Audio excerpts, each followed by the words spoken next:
Muy buenos días, tardes o noches, dependiendo de en qué lugar del mundo nos estén sintonizando.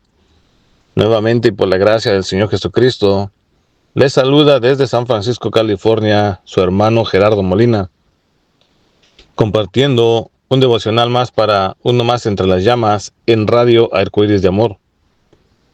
Mis hermanos, en este devocional vamos a comprender y a valorar un título que el Señor solamente le ha otorgado a algunas personas, no a todas.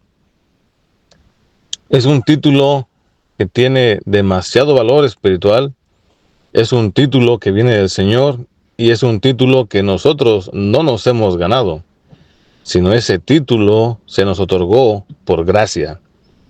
¿De qué estamos hablando, mis hermanos? Pues del título de ser llamados y hechos hijos de Dios. En esta mañana, mis hermanos, el devocional va a estar enfocado en el capítulo 1 de Juan, versículo 12. Y la palabra del Señor dice así: Mas a todos los que le recibieron, a los que creen en su nombre, les dio potestad de ser hechos hijos de Dios. Fíjense, mis hermanos, que analizando Juan 1:12, nos damos cuenta de que solamente a los que recibieron al Señor Jesucristo como el Salvador, se les dio la potestad de ser hechos sus hijos. Lo que significa, mis hermanos, y una cosa que debemos siempre de saber, es que no toda la humanidad son declarados hijos de Dios. Hay una idea errónea que dice que toda la creación, que todos los seres humanos somos hijos de Dios, pero la palabra misma nos dice que no todos son hechos hijos de Dios. Juan 1:12 dice: mas a todos los que le recibieron, solamente a los que le recibieron les dio la potestad de ser hechos hijos de Dios. Mis hermanos, no todos son declarados hijos de Dios. Y entre esas personas también estábamos nosotros, los salvos por gracia. Nosotros los salvos por gracia y que hemos creído en Jesús como el Mesías, en un tiempo atrás, antes de que se nos otorgara la fe como el medio para ser salvos, también formábamos parte de ese grupo de personas que estaban destituidos de la presencia de Dios por causa del pecado, como lo dice Romanos 3:23, por cuanto todos pecaron y están destituidos de la gloria de Dios. ¿Y qué significa estar destituidos de la gloria de Dios? Bueno, la gloria de Dios, mis hermanos, puede entenderse como su naturaleza perfecta y santa y el estándar de justicia y santidad que Él encarna y representa. Estar destituidos de esta gloria significa que, debido a nuestra naturaleza pecaminosa, somos incapaces de cumplir con los estándares de Dios por nosotros mismos. Por lo cual, por causa del pecado, estamos destinados a vivir eternamente separados de la gloria de Dios, de la presencia del Señor. Eso es lo que significa estar destituidos de la gloria de Dios. No poder estar ante la presencia del Señor por causa del pecado. La santidad de Dios es tan grande, tan alta, tan pura, que no podemos estar ante la presencia del Señor si estamos contaminados por el pecado. Mis hermanos, por causa del pecado que entró deliberadamente por la desobediencia del hombre, Dios estaba en todo su derecho de ejercer su juicio santo y justo sobre cada uno de nosotros. Y eso, como pecadores que éramos, en una vida de condenación eterna, en ese lugar que Dios preparó, en el cual todos íbamos a pagar por nuestras transgresiones y nuestros actos, lo que es el infierno. El pecado nos iba a llevar a una vida eterna, separados de la presencia de Dios, pero nos iba a llevar a una vida eterna en un lugar de tormento eterno, que es el infierno, mis hermanos. El pecado entró al mundo por la desobediencia del hombre, en contra del mandato del Señor. El Señor no fue el responsable ni el causante de que el pecado entrara en la vida del hombre. Fue un acto de desobediencia de Adán y Eva. Y eso es lo que muchas veces también nosotros hacemos en nuestra vida cotidiana. Nosotros desobedecíamos a Dios. Antes de que el Salvador nos imputara su gracia y nos hiciera salvos, Nosotros también éramos transgresores de sus mandamientos y de su ley. Es por eso que no podíamos estar ante la presencia del Señor. Ahora, ¿el Señor fue culpable de eso? No. El hombre fue culpable de eso. El hombre fue el que hizo la transgresión. El Señor tenía toda la autoridad para juzgarme e imputar su justicia sobre mí.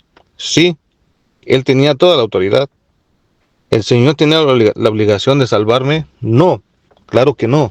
Él no tenía la obligación de salvarme. Mas, sin embargo, fíjense qué fue lo que hizo nuestro Dios por cada uno de nosotros. En lugar de ejercer y aplicar su justicia sobre nosotros, nos da la más grande muestra de amor y misericordia jamás hecha en la historia, entregando a su Hijo único, el unigénito Hijo de Dios, para que todo aquel que en Él cree no se pierda, mas tenga vida eterna, como lo dice Juan 3:16. Filipenses 2, versículos 6 al 8 dice, el cual siendo en forma de Dios, no estimó el ser igual a Dios como a cosa que aferrarse, sino que se despojó a sí mismo tomando forma de siervo, hecho semejante a los hombres, y estando en la condición de hombre, se humilló a sí mismo, haciéndose obediente hasta la muerte y la muerte de cruz. Y Romanos 5:8 dice, mas Dios muestra su amor para con nosotros, en que siendo aún pecadores, Cristo murió por nosotros.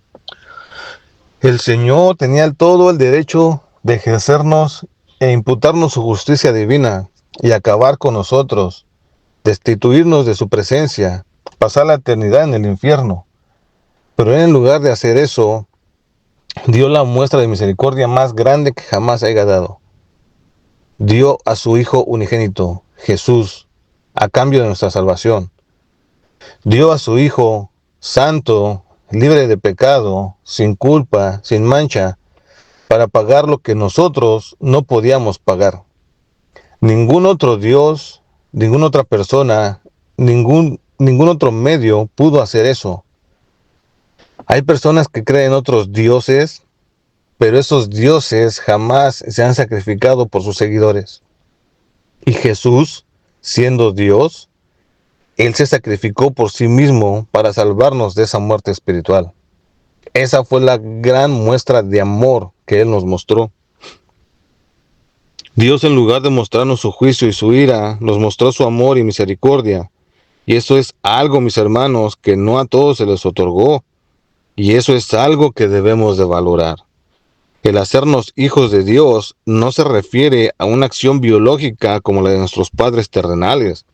El hacernos hijos de Dios significa que Dios nos adopta espiritualmente como hijos suyos. Significa que nos da un nuevo nacimiento en Cristo Jesús. 2 Corintios 5:17 dice, de modo que si alguno está en Cristo, nueva criatura es. Las cosas viejas pasaron, he aquí todas son hechas nuevas. Juan 3:3 dice, respondió Jesús y le dijo, de cierto te digo que el que no naciere de nuevo, no puede ver el reino de Dios. Y eso fue lo que hizo el Señor con nosotros. Nos dio un nuevo nacimiento y nos adoptó como sus hijos. El ser hechos hijos de Dios también significa que tenemos una relación íntima con Dios.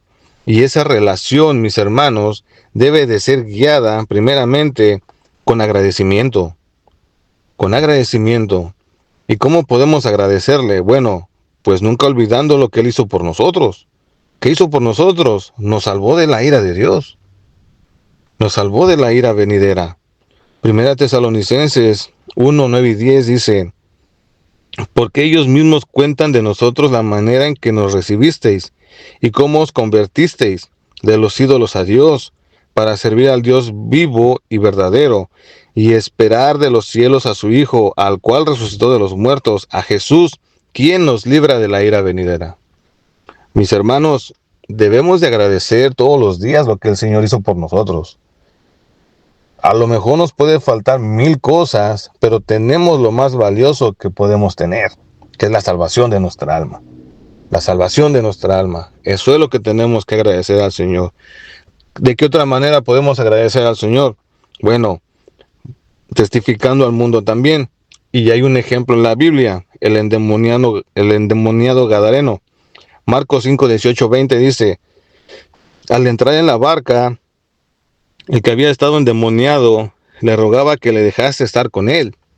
Después de que lo libra de los demonios, él quería seguir a Jesús, mas Jesús no le permitió, sino que le dijo, vete a tu casa, a los tuyos, y cuéntales cuán grandes cosas el Señor ha hecho contigo, y cómo ha tenido misericordia de ti. Y se fue y comenzó a publicar en Decápolis cuán grandes cosas había hecho Jesús con él, y todos se maravillaban. Esa es otra muestra de agradecimiento, mis hermanos. Valorar la misericordia que el Señor tuvo con nosotros y contar a todo mundo la misericordia del Señor. Él no dudó en hacer eso. Él no dudó de testificar a la gente. Y eso es lo que también debemos de hacer como muestra de agradecimiento. Testificar lo que el Señor hizo por nosotros. Otra muestra de cómo podemos agradecer. Bueno, pues sirviendo también.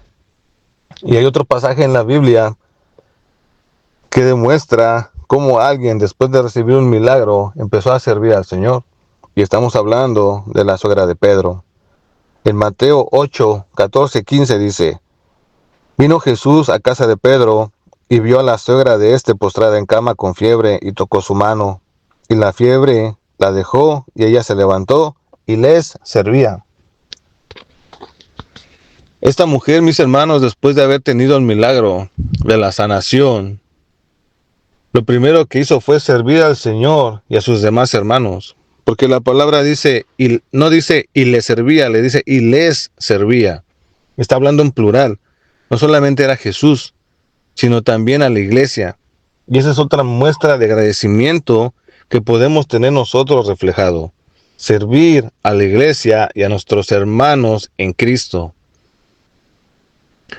Mis hermanos, la salvación no la debemos de tomar como un acto sencillo, como un acto simple. Ese fue la más grande muestra de misericordia que alguien pudo haber tenido por nosotros. Sacrificarse a sí mismo sin tener la culpa por el perdón de los pecados de las personas que en verdad sí tenían la culpa. El ser hechos hijos de Dios no solamente es llevar un título, sino que ese título costó sangre. Ese título costó unos clavos. Ese título costó una cruz. Es una cosa que siempre debemos de tener presente y debemos de valorar. Todos los días debemos de dar gracias, no solamente por lo que tenemos, sino también por nuestra salvación, porque no a todos se les dio, solamente a algunos cuantos, y entre ellos está usted, mi hermano. Seamos agradecidos con el Señor. Vamos a orar, mis hermanos. Padre Santo, en el nombre de Jesús, te damos gracias por permitirnos tener otro devocional más para uno más entre las llamas. En el nombre de Cristo, te pedimos que este devocional pues nos ayude a reflexionar y a valorar el sacrificio que tú hiciste por cada uno de nosotros. Gracias, mi buen Señor y Dios, por habernos salvado de la ira venidera y de esa muerte espiritual separados de ti, Señor, en el lugar de tormento. Te agradecemos, Padre, porque tú sin deber nada diste tu vida por los que en verdad teníamos que pagar las consecuencias. Gracias, mi Dios, por la seguridad que nos das de que al cerrar nuestros ojos vamos a estar ante tu presencia y gozando de todas esas bendiciones que están allá en el cielo. Te pido, mi Dios, que si alguna persona está escuchando este mensaje y no ha entregado su vida a Jesús, que aproveche la oportunidad, todavía que está en vida, de arrepentirse de sus pecados y de gozar de la misericordia y de la gracia que solamente el Señor ofrece. Te bendigo, te agradezco por tu sacrificio sobre mi familia, mis hermanos en Cristo y sobre mí. Toda la gloria y la honra sean para ti, mi Dios, y todo te lo agradecemos en el nombre de Cristo Jesús. Amén. Mis hermanos, este fue el devocional del día de hoy. Espero que haya sido de edificación y si Dios permite, nos seguiremos escuchando la semana que viene. El Señor me los bendiga y tengan bonita semana. Hasta luego.